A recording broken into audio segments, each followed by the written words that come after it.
Loi 3. Maintenez votre entourage dans l'incertitude et le flou, en ne révélant jamais ce qui se cache derrière vos actions. Glissez-les assez loin dans une autre direction.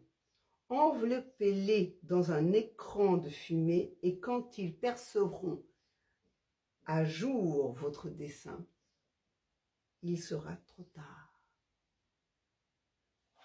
Dans la loi numéro 3, nous voyons encore une fois ce manque de confiance.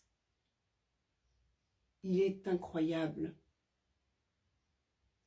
Parce que là, nous parlons de personnes que vous connaissez, des personnes qui vous font confiance.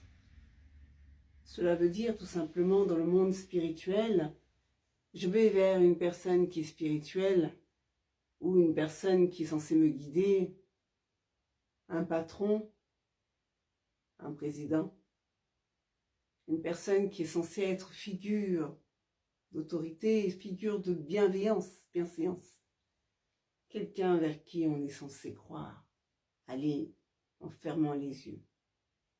On se retrouve la face, en fait, à une loi qui dit que égare-les,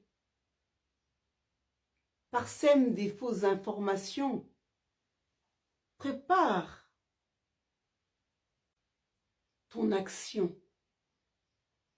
Cette action qui va, finalement, au bout du compte, vu que c'est assez tordu, n'est pas une belle action, au final. C'est une action qui risque de coûter cher à ces gens. Et voici ce que tu leur proposes. Tu les éparpilles, tu leur mets des fausses informations, et quand ces gens vont se réveiller, toi tu seras tellement loin qu'ils ne pourront pas t'arrêter. Dans le lot de ce problème, dans cette histoire, dans le lot de tout ce que je viens de vous dire, vous allez tomber sur des gens qui seront tellement convaincus qu'ils finiront par faire du mal ou se faire du mal. Parce qu'ils ne voudront pas croire qu'ils se sont fait duper. Si c'est dans une relation, ils vont faire du mal à l'autre personne. Ou peut-être ils vont essayer de la rattraper pour lui faire du mal. Ou faire subir à d'autres personnes dans leur entourage. Parce que pour eux, ce n'est pas possible de se faire duper. Si c'est dans une entreprise, il y a des gens qui finiront, qui vont démissionner peut-être bizarrement, ou qui finiront carrément avec leur vie. Parce qu'ils ne pourront pas supporter d'avoir été dupés. Dans le monde du spirituel, on va te dire une chose.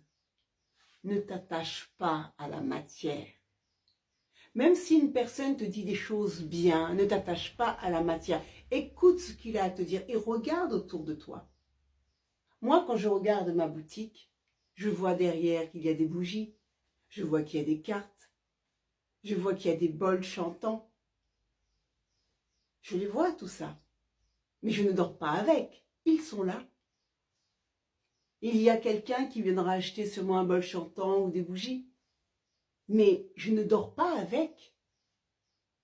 Donc, arrêtez de vous attacher à chaque mot qu'on vous dit.